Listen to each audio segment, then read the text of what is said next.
Well, good morning and welcome to the King's Road, a show all about Chelsea Football Club, hosted here on the very tip of the African continent by two South African gentlemen. My name is Nick Charlie Key, and I'm alongside my co-host. Sean, you forgot There to we go. mention good-looking gentlemen. Thank you very I just much. don't like to be presumptuous, So, yeah, You can be presumptuous. people can tell us, what they think. Actually, no, don't tell me what you think. You can comment Yeah, on Shaun. please don't. Yeah. Thanks, bro. So we've got a lot to catch up on. There's been a lot of going on We in do. the time since our last stream.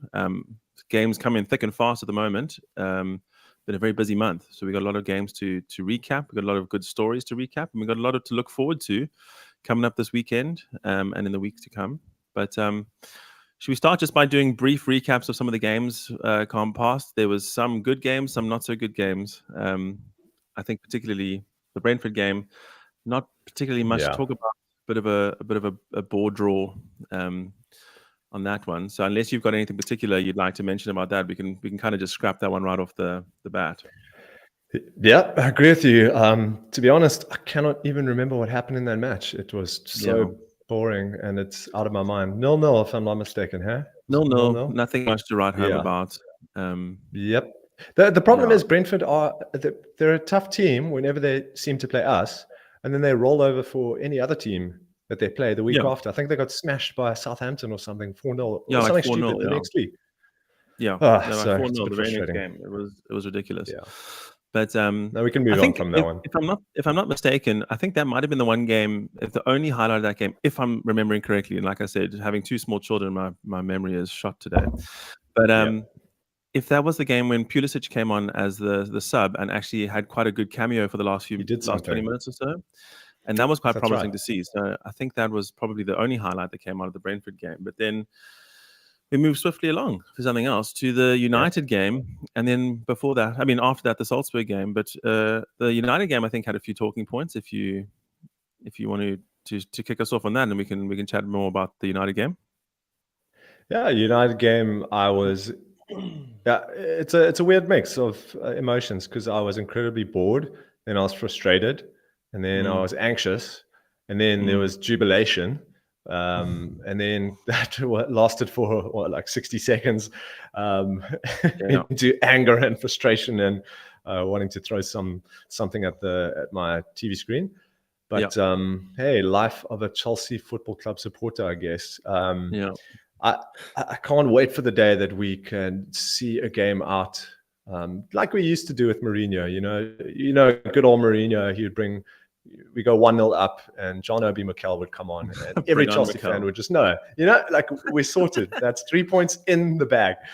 But we don't have that same. I just do not have the same feelings. I don't have that same security anymore with Chelsea. So it's almost like we could concede at any second. And I text you every single match, and I say the same thing. Like, I feel like we're going to concede, and you can see it when the passage of players start to like get into our third. Most of the time, you're like, it's going to happen, and more often than not, it does. And credit to United, like they pushed. It was old school Fergie time there. They knocked on the door. I mean, they kicked on that door. They were just going for it, and they were more hungry than us. They were hungrier. They wanted it more, and we conceded. I think it's a fair result, to be really honest. 100%. When we played, fair result, but still frustrating. I mean, to concede. I mean, get the penalty 88th, 89th minute. To be up. I mean, you should have it in the bag, Chelsea. Like, we should have won that game. Really frustrating. And it's results like that, man, that'll set us apart in the league table. Also results like the Tottenham game. I still go back to that freaking Tottenham game. Every time I look at the table, I'm like, we should be 2 points ahead and they should be 2 points below us. Like it, and I'm telling you, it's going to come down to that in the end. If we go to a top 4 battle and there's a 2 points difference between us and Spurs, it's going to come down to that game, and I'm going to be incredibly frustrated if they're ahead of us. But that's my thoughts. What did you think? Yeah, I think I'm sure there's a lot more in there. Interesting, we had the two,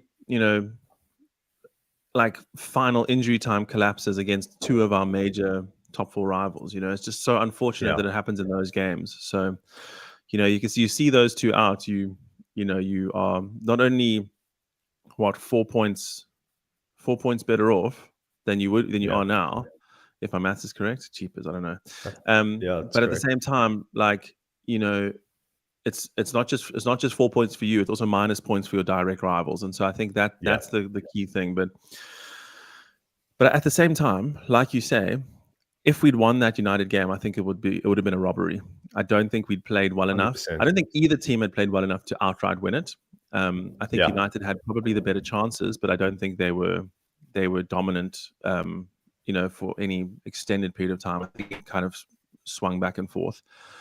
But I also think lately, I mean, Potter's still unbeaten, and I think a large part of that we mentioned last time is thanks to the heroics of Kepa. And I mean, say what you like about the guy, that guy probably has single-handedly helped us to not lose at least 2 to 3 games in this last run.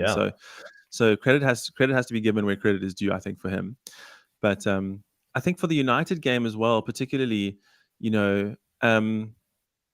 it's just frustrating because those are the types of games we used to win. We used to scrap and we used to get that late penalty. We used to get that late goal. And then, like you say, you'd bring on a Mikel. He's like, during the pandemic, that looks like the human version of a lockdown. Like no one's getting out. You bring him on, it's sorted. But we've also been so lucky to have historically very good DMs. We got your Makaleles, your Mikels, your Kante for when he was fit back in the day, and now you're trying to do the same job with a Jorginho. It's just not going to happen. I mean, that it's no wonder why we feel, like you keep saying, you feel like you're going to concede. We feel like we're going to concede. We feel porous. We feel like any move can carve us open, because realistically, Jorginho, say what you want about the guy, people love him, people hate him. Realistically, the dude is being forced into a position as like the regista, deep-lying playmaker, but with that comes the responsibility, if you don't have a Kante next to you, of also being able to be defensive. And we know that is probably one of his weakest parts of his game is defense. So it's just hard to rely on him. And I just don't think long term he's the best solution in the bottom of a diamond or even in a 2-man pivot. I feel like he's a bit of a liability. I mean, that kind of comes onto, in the news at the moment, talks of his contract renewal and kind of going, there's a lot of varying opinions on Twitter, but I mean, the one that I tend to subscribe to very much is if he's willing to stay on terms or potentially reduce terms, and I can't imagine that he would do that because he's kind of at that age where he kind of asks for one more big payday. Big contract, I think I would say, maybe keep him, but potentially. And how do you say to Jorginho, do you stay as a squad player? Because realistically, if you're bringing in, like we were saying, if you're gonna get Bowley splashing the cash on guys like Rice or guys like Bellingham, or we're gonna bring in one of these other midfielders, from across Europe, I don't see how Jorginho keeps his spot. But once again, I'm not the coach, so who knows? What are your thoughts? I agree with you 100%. He's definitely looking for a big contract, one of those final contracts. And I just don't think he will. If we get a Rice in or a Bellingham or a Enzo or someone like that, there's no way as Jorginho would be happy to be a rotation player. Maybe a rotation player, but a rotation player, you can say, hey, I'm a rotation player, but if your competition starts performing, I'm like, you're not getting in that team, as much as you want to. You're waiting for cup competitions to get your chance. So I think this is the thing, like, I don't think I've seen a player with who has such divided opinions amongst the Chelsea fans as Jorginho in a long time. Maybe Pulisic is the other one, but I've never known where to put Jorginho. He's good and then he's not. And I think he was brought in for Maurizio Sarri to play a certain role in a certain system, and which I personally think if Sarri, and I might get crucified for this by some Chelsea fans, but if Sarri was still our coach today, we would be winning everything and playing the most beautiful football you'd ever seen in your life. But that's in the past. And I think Jorginho would be probably recognized as one of the best players in the world. Because he fit that regista position so well, he nailed it. And he sorted Napoli. I mean, like, the guy's phenomenal. Pep Guardiola wanted him. And we snatched him away from Pep at the last minute as well. We gazumped him. Good old gazumping. Good old gazumping. You got to love it. And yeah, man, I'm divided. I like Jorginho, and then the next day I hate Jorginho, and I'm frustrated with him. And to be honest, I would rather see Jorginho go and get a world-class player who's just stable, consistent, and plays at the same level week in, week out. Like a Declan Rice, to be brutally honest. I think we are missing that DM that just sits in the middle and breaks up the play. And someone who could do that, I think it's something we've sorely missed. It also allows us to shift to a back four, where he could drop into a centre back if you want to push to a back three in transition. So it just makes sense. Like, I love the guy. He's been phenomenal. At the same time, like, he was incredible against Salzburg. Like, I know that's the thing, right? Incredible. Like, you couldn't fault him one bit. He was phenomenal and just dictating the play, like good tempo. But I'm like, Jorginho is not doing that every single week, and that's my problem. I'm like, if we want to go to the next level as a football club, take on the cities, not Liverpool's anymore, they're struggling at the moment, but all these top clubs, we have to be performing week in, week out at that same level. And this is my gripe with Pulisic, exactly the same thing. Like, Pulisic, he's a good player, he's got talent, but you're just not seeing it consistently. And I know some Americans will hate me for this, but I also think he should not be playing at our club. He's in that same bracket for me. Like, he's got to be a rotation player unless he ups his game, which I just don't see happening. Yeah. That's the funny thing, man, is like, you look at players like Pulisic specifically and you go, remember during the initial COVID thing and football shut down for however many months, and we came back. And when we came back, Pulisic was on fire for those 2 or 3 months. I mean, I remember that goal he scored against City, that breakaway goal. He was incredible. And I was thinking, like, oh my gosh, we found Hazard's replacement. If this is the level that he plays at. But the dude's so inconsistent. And I think that's the big problem. He's made of glass. That's the thing as well. Yeah, he's and and also, reading those, his book and all those comments that he made also seems like, well, maybe he's not like a huge guy who's going to moan in public. You can see he's clearly bitter behind the scenes, and maybe fair enough. The dude, when you're your national team captain, you probably you've got all these people in your own country like hyping you up. You probably do think that you deserve more. But at the same time, how does he look at his own performances and go, no, I definitely should be starting? Because, I mean, realistically, you're not an idiot. Like, you can look at your own performances and go, I'm not playing well enough. But back on the Jorginho thing, the last thing I'll say about him is, that's the thing with him. He tends to play well against European opposition. And I would say because let me just start it in a different way. He plays well against European opposition. He seems to struggle more against British opposition, or Premier League opposition, should I say, because the style of play is so different. And that's why, for me, and maybe I'm oversimplifying it, but I mean, he thrived in Italy because the style of play is different. The pace of play is different. The pressing is different. When you're playing as that regista role, he thrives against teams like Salzburg when they give him space and they give him time. And when he can get the ball, he can turn, he can look up, he can pick a pass, or he can control the tempo. When you're playing teams like Brentford or Leeds, or these teams that are like high press, high energy, they don't give you a second to breathe. Jorginho is ineffective. He basically is just in a body on the field because he's not like a Kovacic type player who can receive the ball under pressure, turn and break through the lines.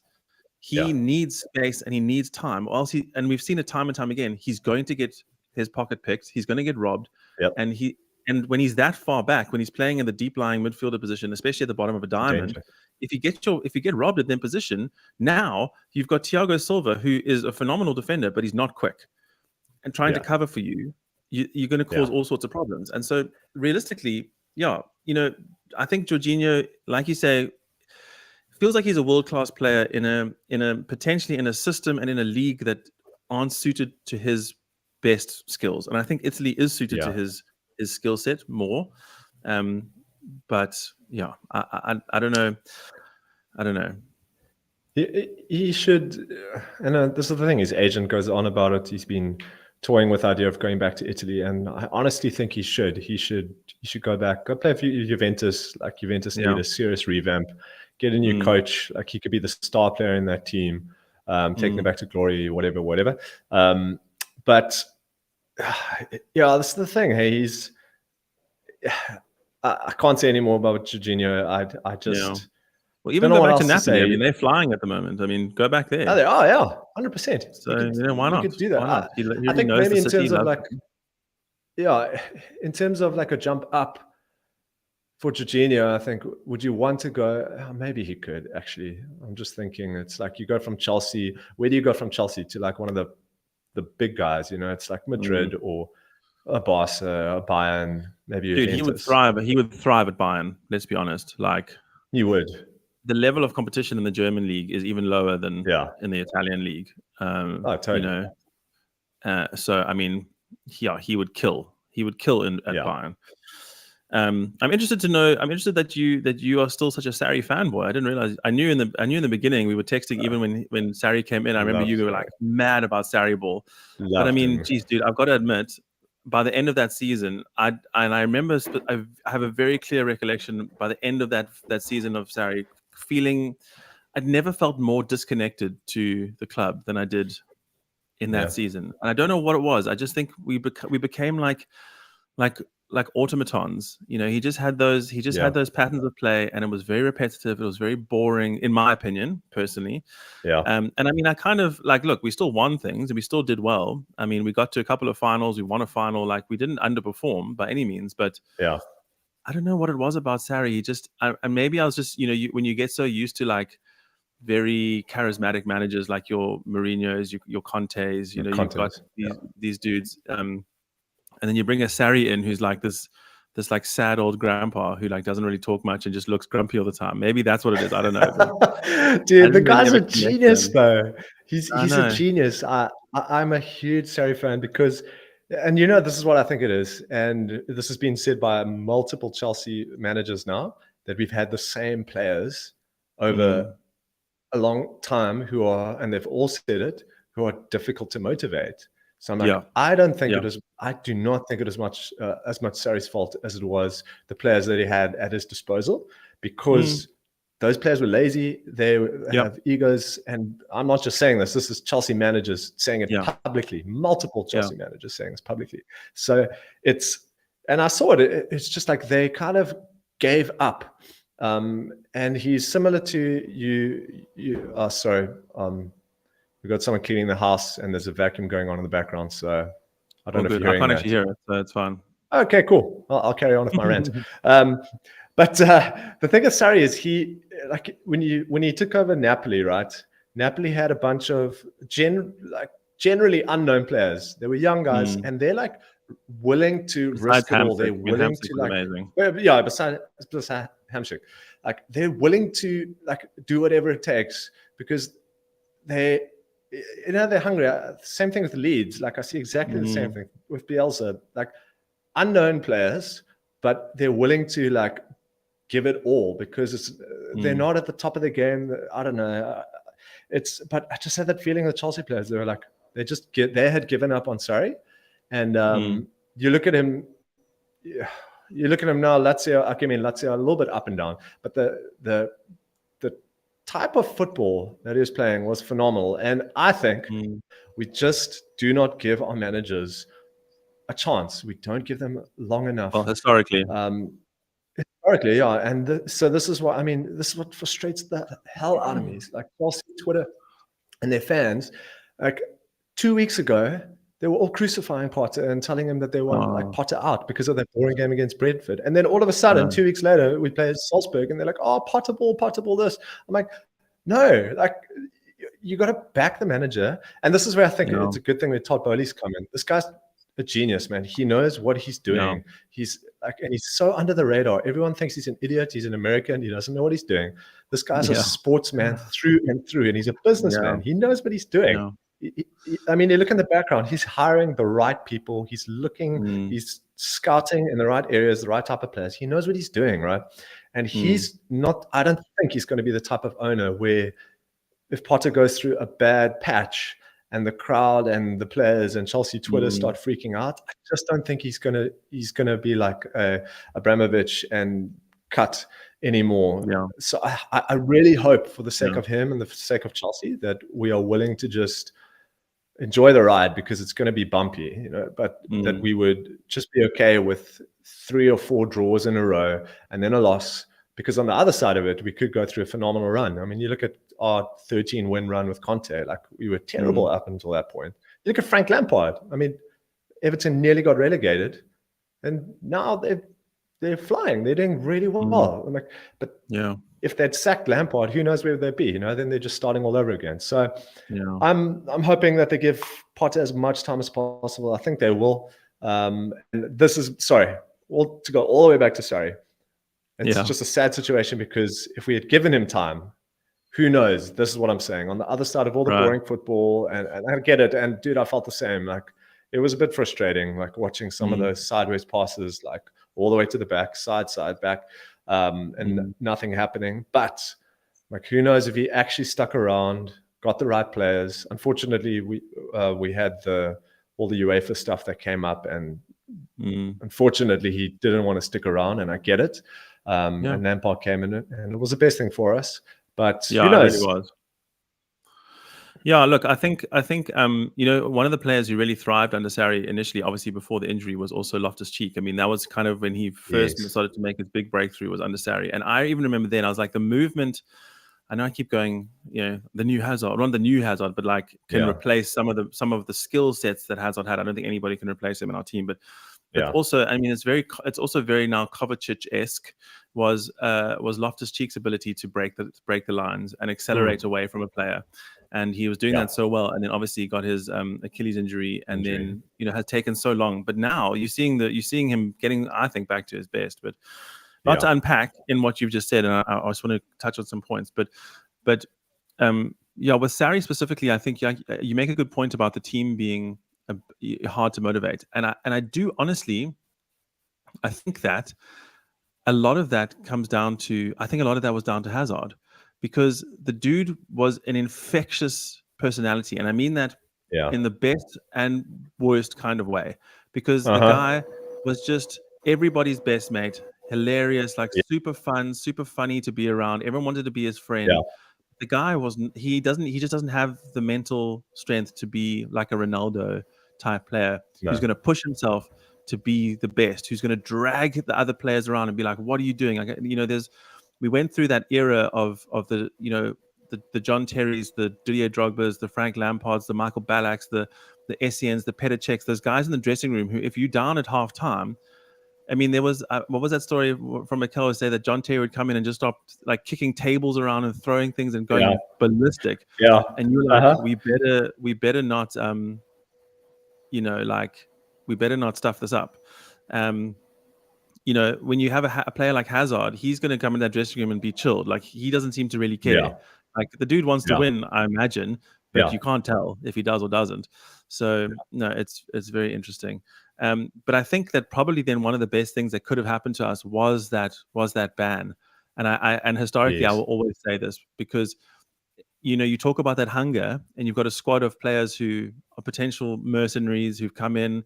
When you bring through an influx of, we've got like 5 or 6 dudes now in the first team who are academy boys, and you hear them talk about, like, even Gallagher talking about it now, or I saw a clip yesterday of Chalobah talking about, like, last year when he started coming through into the squad, he said for those first 2 months he had like massive anxiety, and he said it's not because he was playing in front of 40,000 people. He said he'd done that on his loan club spells. He said it's because he was playing for his boyhood club. He just that desire to not let them down, because they're the club that he loves. That is what you need in a club. When you talk about trying to motivate players, there's nothing more motivating than playing for the club that you love. And so when you bring through a Reece James, a Mason Mount, your Trev Chalobahs, your Conor Gallagher's, your Loftus-Cheek, Loftus-Cheek, I think is like this. Loftus-Cheek has historically been, everyone says the most chilled guy wherever you are. So he seems like he's also been in that Hazard mold of, like, doesn't seem to be too fazed by anything. But you bring through these guys who love the club so much. That's what you need, to re-inject that passion back into the club. And those are the guys who are going to, when you down 1-0 in the 70th minute, are going to pull the rest of the players along with them and be like, this is unacceptable. And especially the Reece James, he seems like he's got that fire in him. And totally.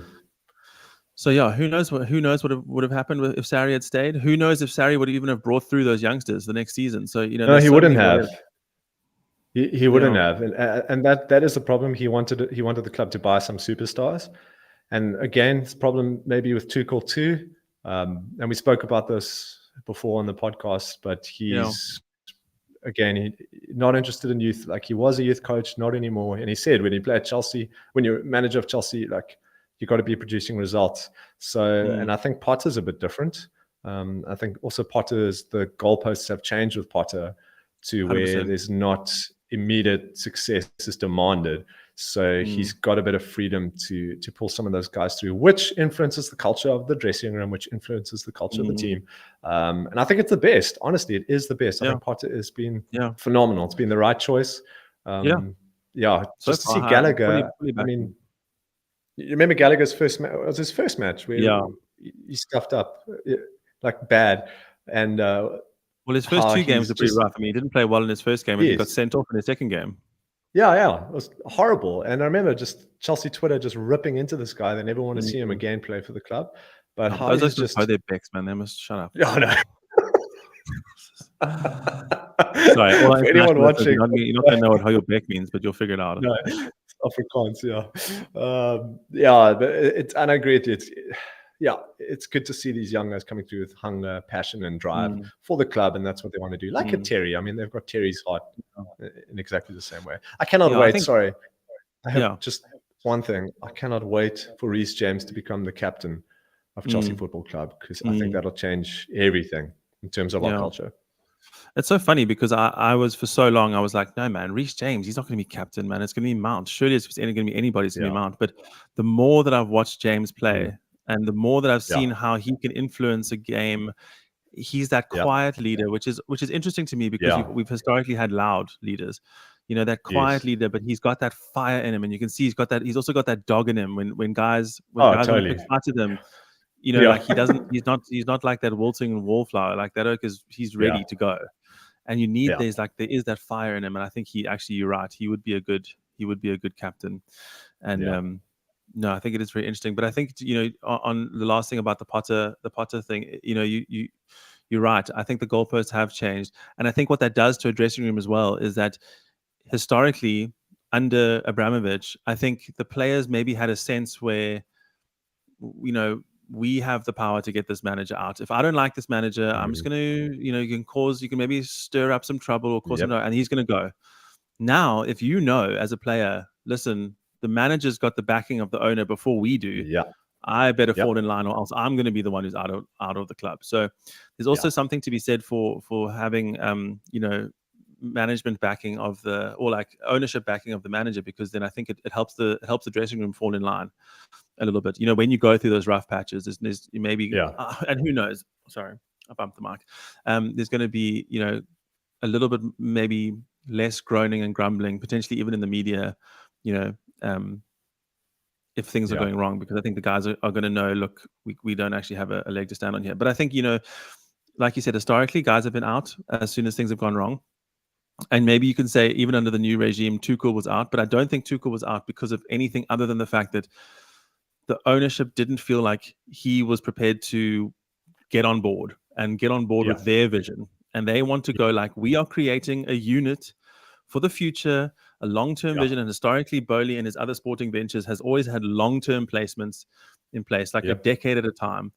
Guys who are buying into the vision and who go, we understand where we're going. And I think if you've got on board, I think he's the right kind of guy to do that. He's coming in without an ego, because it's a massive jump for him. He's going to come in and be like, well, I'm not going to start throwing my weight around because I haven't really achieved anything at the level of a Chelsea Football Club. And so he's the right guy with the right level of tactics. I believe he can become a great manager. And I think, we were talking earlier about, Bowley's vision for global domination, in the mold of a Red Bull franchise or the City franchise. And you can see he's targeting guys in those systems because they have been there and done that, and he's bringing in, is it Stuart Lawrence? I think. Yes. Who so Southampton, he was Southampton. Joe Shields is from Southampton. Okay, sorry. I think Stuart Lawrence is from Monaco, if I'm not mistaken.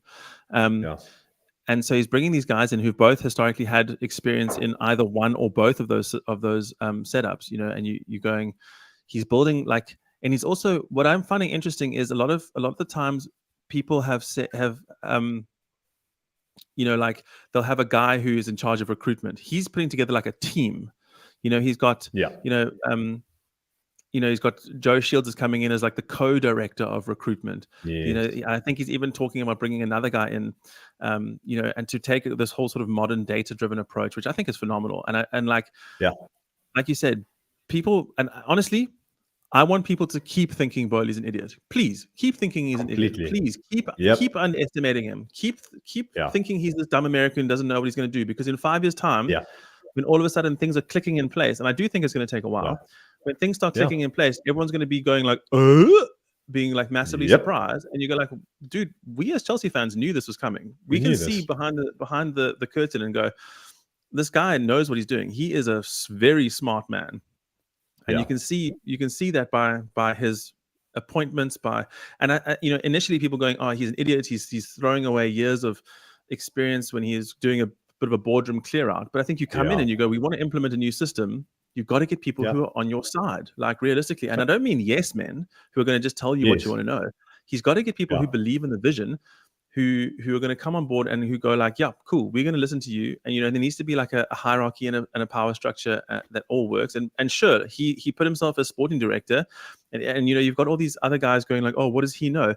Tell me we had a bad window. We did not have a bad window. Yeah, exactly. Like, what are you on about? We had one of the best windows of any club in Europe, in my opinion. And I mean, and to be fair, at the big and this is my favorite part of what happened in the last week. At the beginning of the season, everyone going like, "Oh, look at him, he's an idiot. He lost out on Rafinha, lost out on Dembele, lost out on Koundé." Koundé. Yes. How's that coming back? How's that coming back to bite everyone in the ass now? Yep. Get wrecked, Barcelona. Sweet revenge. There's nothing better than watching Barca drop out of Champions League. It's just great. Oh my gosh. And their fans are so mouthy as well. Like in the beginning of the season, just throwing. I mean, I'm just loving all the retweets of those initial, like, there's that classic one by what is it, Talk Barca or something, or Barca Talk or whatever. Going like, oh, Chelsea just lost against Zagreb. Why didn't they bring on Dembele, Rafinha, or Koundé? You're like, yeah, cool. We just finished top of our group, and you guys in Europa go stuck one. Ridiculous. Love it. But also worth saying, I think we'll get onto the Salzburg game now, dude. When we started this podcast, I think we had just potentially, I can't even remember, but it was right around that Salzburg game, because I mean, Tuchel had just been fired after the Zagreb game, right? So we kind of came in. We kind of started this whole show like right in the myriad of like all that stuff happening. We lost our first game of the group. We, to essentially the minnows of the group, we'd lost. We then drew against Salzburg, and we now 1 point from 2 games in a Champions League group that still has a home and away games against AC Milan. And then you've got to come back, and you're going like, I don't even think we're going to qualify. Like realistically, we are fighting for Europa League. If you told us then, with a game to spare, we would be guaranteed top spot of this group. 100%. Ridiculous. Yeah, I agree. And it gives us this freedom in that final game to just play all the youngsters and just play guys and give them some European experience, because, we've topped the group. It doesn't matter what happens, which I'm looking forward to for our final game. Do you think we're going to finally get to see Dennis Zakaria? I kind of hope he never plays for Chelsea, because he'd become like one of those one of those legends. Hilaria. No, not even Hilaria, dude. Do you remember Papi Djilabodji? He came on for 1 minute. He played 1 minute in his whole Chelsea career. What a legend. No, I kind of hope he gets that legendary status at Chelsea Football Club, that he never actually plays for us. Maybe he makes a bench every now and again, but to know that he's a real life person. No, it's not his fault. It's not his fault. Imagine. I mean, the point is, right? He's a DM. He's exactly the position we're crying out for. And I mean, the guy got signed by Juventus because at one point he had a ton of promise. He did. Imagine we bring him on and the dude just absolutely bulldozes a game, and we're like, oh, no. hold on a second. But to be fair, phenomenal. I mean, Potter watches this guy in training every day, and for some reason, he's not putting him in the team. I can't imagine he's actually very good. So, who knows? Yeah. But should we jump onto the Salzburg game? Yes. Give me your review. I didn't watch it because I was doing some work for you, actually. Yeah, that's true. That is actually very true. I was filming an event that you gave me some work for. Thanks, Nick, by the way. No worries, no worries. But I did watch all the highlights, and from what I saw in the highlights, we had 2 phenomenal goals, which was great. I mean, Kai Havertz's goal was great, but I loved Kovacic's goal too at the same time. Just beautiful. Both of them really good goals. It seemed like we played really well. I mean, you probably watched the match yourself, so you could probably give me a little bit more details. But I'm really happy about it. Played really well. I saw that one clip where everyone's going on about Potterball on Twitter when we were playing some beautiful passing football, and then Aubameyang didn't finish it. Would have been a phenomenal goal. But that's like little glimpses of Potterball coming through, and this is why I say, like, stick with the manager, like through it all, because over time we're going to start to play football like that, and we're going to start to absolutely dominate teams, and it's going to be exciting. But I didn't really watch it, so you tell me your thoughts. Well, I'll give you the overview from my side. I think probably the first half was probably the best I've seen us play under Potter. It just was, like you say, it was, you saw that clip, but that was indicative.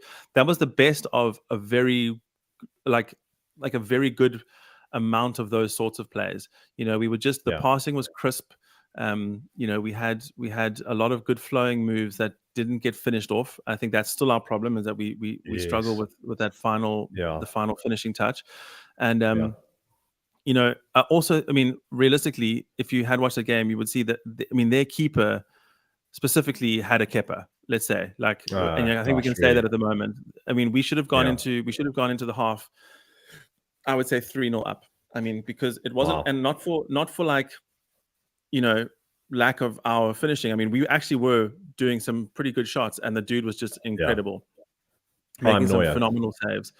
So, I think realistically, you also look at that half and you go, like, one of the big problems is creating chances. We were creating chances, which is good, and now it's just about finishing them off. And I think with another keeper on a different day, like I say, we could have been 3-0 up.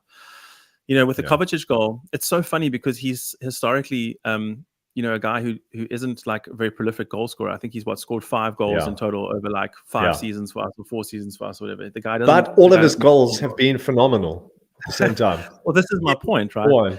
This is my point, is like, I always wonder, like, did he mean it? Like, because he scored these wonder goals, but I'm also like going, like, I don't think that was intentional. It's like he's done something, and you go like, whoa, that's amazing. And he was going like, well, I was trying to pass it maybe to someone else. It's I mean, like, the dude's phenomenal. But even with that goal, the way it like came across his body, and like the way he shot it, like, phenomenal finish. But there's still that part of me that goes like, I feel like he just stuck a leg out and got lucky. I don't know. You're like, I don't want to tune the guy, because I flip and love Kovacic, especially at the moment. I think he's probably the best player in our midfield by a long way. And I'm sad to hear that he's got a bit of a calf strain. But I think for him, it's always tough to go. When you and we can go into the Havertz goal. That he meant it. That Havertz he did the turn. He did the shot, and it's very similar to a goal I think he scored against England as well. Like, you go like, that's an incredible goal, incredible finish. Kovacic's goal, you like, incredible finish. Did he mean it? I don't know. Like, I agree. It's hard to tell, but still, you got to give credit where it's due. He finished it well, and he took the chance that came to him, and that was great. But my goodness, Havertz's goal was phenomenal. So nice. And I think probably will do him a world of good for his confidence, just in terms of him not really having his chances taken, or not really getting on the score sheet very often. And I think a goal like that can maybe really do something to spark him. And who knows? He also strikes me as like that kind of character who's not too fussed some of the time, unfortunately. But he's got the talent. I think if he can really push, I think that dude could be something phenomenal. So, overall that Salzburg game was great. And I think, like you say, that one move that you would have seen which kind of flowed all the way from the back, and Jorginho was instrumental in that move as well. From side to side, back to front, and then that ball through to Aubameyang, and he should have dinked it. Should have passed to Sterling though. Yeah, I mean, he had options, but he did what he did. He's a striker, selfish. And to be fair, realistically, in the team that we have, I'd rather he takes a shot and misses than does a stupid pass again, because that's been our biggest problem, is guys taking stupid passes in the final third when they really should be shooting. So rather shoot, and I don't know. But the funniest thing in the commentary was just hearing Robbie Savage trying to explain to people what Aubameyang should have done in that moment. And I'm going like, Robbie Savage, as if you would know. You can't tell Aubameyang how to be a striker. I'm sorry, to be fair. I mean, I can't tell Robbie Savage how to be a striker, because realistically he's better than me, but he can't tell Aubameyang how to be a striker. Like, someone should tell him how to be a pundit. Oh my gosh. Yeah, but wasn't that great? I mean, there was also that incident with John Terry a couple of years ago with Robbie Savage. Was it Robbie Savage? Yeah. It was. It was, yeah. Put him in his place. Exactly the same thing, being like, I will take criticism from guys who've played at my level, but I'm not going to take criticism from Robbie Savage. Like, that guy doesn't know what it takes to be a winning professional. Let's be honest. Yeah. But it was amazing. Actually, one of the interesting points that came out of that game was that Robbie Savage had actually played against Salzburg for Blackburn alongside Benny McCarthy, another famous South African footballer. Benny. And apparently in that game, I think they won it 2-0, and Benny scored a goal, and Robbie apparently scored a 25-yard screamer. So who knows? Wow. Maybe I shouldn't. Maybe I shouldn't tune Robbie too much. He's got it in his locker. Who knew? Yeah. Just on that game, like so it seemed like Havertz was playing number 10. At least when he scored his goal, it seemed like he was in that position. I think that is his best position, and I really hope that we play him more centrally as a number 10. Because he seems to be phenomenal in that role. Yeah, was he playing there the whole game? Yeah, he was. He was playing second striker, kind of second striker-ish, top of a diamond. I think we had a diamond midfield, and I think he was kind of playing top of the diamond, and then we had Mount and Aubameyang up front. I'm trying to think. And it was also interesting. We played Pulisic and Sterling. Pulisic and Sterling as wing backs. Very, very interesting combo. I mean, hyper attacking formation from Potter. To have those three at the back, and then to have essentially two full wingers as wing backs. Very. I don't know about this.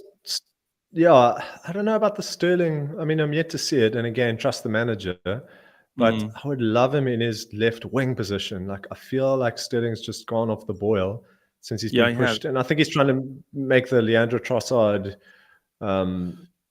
thing work at Chelsea by putting him in that position. But, man, Sterling's just so effective when he's up front, has the ball at his feet, and dives to win a penalty, That's all we need. And that little cut in he does, and then the curling shot from just outside the box into the top right corner. I mean, that's his trademark. But I mean, I agree with you. Yeah. I don't think long term he's the solution at wing back. I think you're actually screwing two positions, because he's not good enough to be a wing back, in my opinion. Yeah. And you're missing out on the whole point of Raheem Sterling, who's like a very potent attacking threat when he's on form. Yeah. So yeah, I agree. I mean, once again, we're not the managers. It's hard to, but we're commentators. We're commentating on on our opinions. And my opinion of what I've seen is that I think that he's best served playing in his natural position. And I don't know if you heard any of those sound bites from that Callum Hudson-Odoi interview that I think Ralph Honigstein did for The Athletic. And he was talking as well. I mean, he was basically saying, no disrespect to Chelsea, loves the club, not in a rude way, but he was basically like, I need to get out of this place and go play football, because, even at the time, like, Tuchel was playing him as a wing back a lot more than he was playing him as an actual winger. And he's going like, I just know this isn't my best position and I can't thrive. I'm never going to be able to prove my worth as a player playing out of position. And it's not the case of like a Victor Moses situation where Victor Moses actually thrived being converted into like a wing back, and even in the women's team, if you look at Guro, right, and she started as a winger and has been converted into a very attacking fullback. And I mean, if you look at the game they just played this week, and she got 4 assists. I mean, so she's thriving in that role, and I think some players do that well, but I don't think that Sterling is the type of player, especially not this late into his career, that he's going to be able to Yeah. be properly converted into a wing back. I mean, the guy has so much experience and knowledge of the position he's good at. Let him do what he's good at. So, yeah, which is also a bit strange because we do have 2 left fullbacks / wing backs available, in Chile and Cucurella. So a bit strange, but hopefully, I don't know if it's just he just wants to get as much attacking players onto the field. I don't know. Who knows? I'm not Graham Potter. Dude, but quickly, it's probably a combination of that and also the fact that we have so many games. He's just having to rotate players out, and I know that he's trying not to like load like Chilwell too much because I mean he's still like kind of he's coming back. He is back from injury, but I mean you don't want to overload the dude, and so for sure. No, and I get that. But while we're talking about Europe, I want to segue. Did you see Arsenal get destroyed by PSV?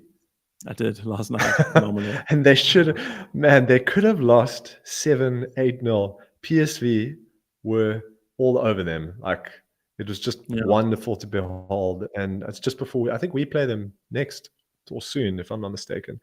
It's just a good time to play them. I think they're coming up soon in the next I think they're next week or two. Actually next Sunday. Yeah, which is a great time to play them. But Cody Gakpo, I want that kid at our club. He is so good. And I'm a Dutch supporter when it comes to World Cup. So I'm very much looking forward to him at the World Cup. But geez, he is so good. So good. Who was in for him? Someone was in for him in the transfer United. window. Who was was it United? Nearly signed him. They nearly signed him. Yeah, and I'm very glad they didn't because that's the thing. I don't know if he would come to us. I think we're looking at other targets, but geez, I haven't heard his name in relation to us at all. But I didn't see, but was who's that Chelsea player that Dutch guy who then got super injured and then went to PSV as captain? Was he playing? Marco van Ginkel. Yeah, Marco van Ginkel. I don't think he was playing. I didn't seem like he was playing. PSV actually. I don't even know. I'm gonna Google it quickly. I don't know. I feel like he went to Marco van Ginkel. I want to say like Hertha Berlin or something. He is currently playing for PSV. No, he's currently playing for PSV. No ways. Yeah. But Luc de Jong was their captain, so I felt like Van Ginkel was captain at some stage. Maybe I'm wrong. He was captain. Yeah, shame. He was another kid who actually won. They won the league under him. Actually, I can't remember, but I feel like they did. Yeah, who knows? Too much. I just love them. I love them in the World Cup. The Dutch are my team for the World Cup. Who's your team for the World Cup? It's a great question. I think family ties. I would usually say Italy, but I don't think Italy didn't qualify. So they didn't. Shame. Yeah, my wife's half Italian, half Portuguese. So if it's not Italy, I'm probably going to have to go Portugal. But historically, it was always the Dutch. I mean, growing up in South Africa, we have such heavy Dutch roots here. I mean, most people here support the Netherlands or England. But, or England. Yeah. Well, I think it's probably historically one of the two. But I remember so funny during the World Cup in 2010 when I went to Cameroon versus the Netherlands, and obviously, like you say, most South Africans are Netherlands. Dude, I was there too. Were you? Oh, legend. Yeah. And the funny thing was, we were like my group of friends at the time were like, we're an African country. We should be supporting the African country playing in this game. So instead of everyone dressing in orange and going as a Dutch, we went to a costume store. We rented like African animal costumes. And so we all went dressed up as African animals. I was naturally a giraffe, being a 6'7" man. We had like a lion, a giraffe, a zebra, and a monkey. Nick is very tall. And we tied like Cameroonian flags around our neck. Dude, that fan walk took us about an hour and a half to get down because everyone just wanted to take photos. We got into the newspaper. It was amazing. Photos. We were in the middle of we were like the only Cameroonian fans in like a sea of just like Dutch fans. But it was a really fun game. Yeah. Yeah, it was. That's that. Iron Robin made his return. I remember that. It was a good game. Yeah, I have very little memories of what actually happened that day, but I think it was a draw, or maybe I don't know. Let's not get into that. We'll do a World Cup special like in a few weeks for King's Road. Yeah. Well, we've got a little bit of time left. Should we talk about the game coming up this weekend? A very interesting matchup for our manager. Yeah. That's right. Heading back to the Amex Stadium. Mm-hmm. Should be interesting. Yeah, I mentioned to you before we started recording, and obviously also reflected in the title of this show, that I've been seeing some or listening, hearing some rumblings that the Brighton fans obviously not too happy with Graham Potter leaving the club and basically ditching them and going to a bigger club. And there's talk that all of the shops in and around Brighton are selling out quickly from inflatable snakes, which apparently the crowd are going to be bringing to the stadium on the weekend, and who are, if they're close enough, going to be throwing towards good old Graham Potter. Do you think that's fair? Do you think that's warranted to call Graham Potter a snake? To be honest, if I was a die-hard Brighton fan, I would say yes. Because of what he did for the club, and then all of a sudden, 4 weeks into the season, Chelsea come knocking at the door and you drop everything. I'm just seeing it from a Brighton's point of view. To be honest, I'm like, yeah, it sucks and it's painful. And as much as great as De Zerbi is, he's not, I don't know, he's got to prove himself. But I think Graham, yeah, exactly. He's not at the same level as we've seen Potter. And I think Potter was representative of a golden age, but just like a phenomenal time for Brighton. So to see that happen, and it's funny because Chelsea, I feel like Chelsea Brighton have had a decent, seems like a decent relationship, but I don't know if they're going to hate us now, but that'll be hilarious if we see these flying snakes. I would love to see that, and I'd love to see how Potter reacts. He probably won't do anything. That guy's just so cool. He'll just brush it off. How funny is how he's basically dressing like he's a hitman like all the time now. He's so suave. Totally. He's like black it's suits. Working, man. Yeah, and he got the little fade cut. I mean, the dude's living the London lifestyle. So, but it's true. But it's funny to me because we've had players leave us, like legendary players leave us, and I think half the time, you're sad when they go, but you kind of understand they've got ambition. And even though Chelsea is a top club, there's still it feels like we're like just below historically those, like the Barca's, the Real Madrids, the Bayern Munichs. There's not many clubs above us that players would want to jump up to. And, now you're looking at clubs like Barcelona. I think those are a downgrade in my opinion. But, you've got players like Robin who left and that was sore. And you've got players like Hazard who left and that was sore. But you understand, oftentimes I think it's the manner in which you leave. And even Costa, dude, he kind of left under not great circumstances, but he's still somehow viewed as a legend, which is interesting. I mean, the guy, whatever, but you do get those players who leave, and it's the way that they leave, and the biggest one that we have is Courtois. I mean, if you want to talk about a snake, I mean, that guy is a snake, in my opinion. And I mean, since he's left, probably once or twice a year, I just tweet snake emojis at him, just for fun. But but I think I wouldn't put Potter in that same category. I'd put Potter in the Hazard category. It's sore and it's sad to see them go, but you kind of understand, whereas Courtois kind of screwed us because he was kind of the reason why we had Kepa. And look, we say now it's hard to say that's a bad thing, but at the time when it was all going wrong with Kepa, you look back and you go, "Jeepers, Courtois, you really shafted us on that one." Saying you're going to stay and then all of a sudden forcing an exit about a week before the transfer window. And now we don't have a keeper. I mean, that's snake behavior in my opinion. So that is proper snake. Yeah. But that's why I say diehard fans with Brighton. I agree with you. But I think if you're a diehard Brighton fan, you would feel like he's a bit of a snake. But I agree with you in that sentiment. Yeah. Okay, so 2 minutes. 2 minutes. Give me your thoughts on how the game's going to go, what you think the result's going to be, but also, what do you think now? Do you think this is going to be maybe one of the easiest games? Because realistically, Potter knows those Brighton players inside out. He knows their strengths. He knows their weaknesses. He knows how to counter them. True. What do you think?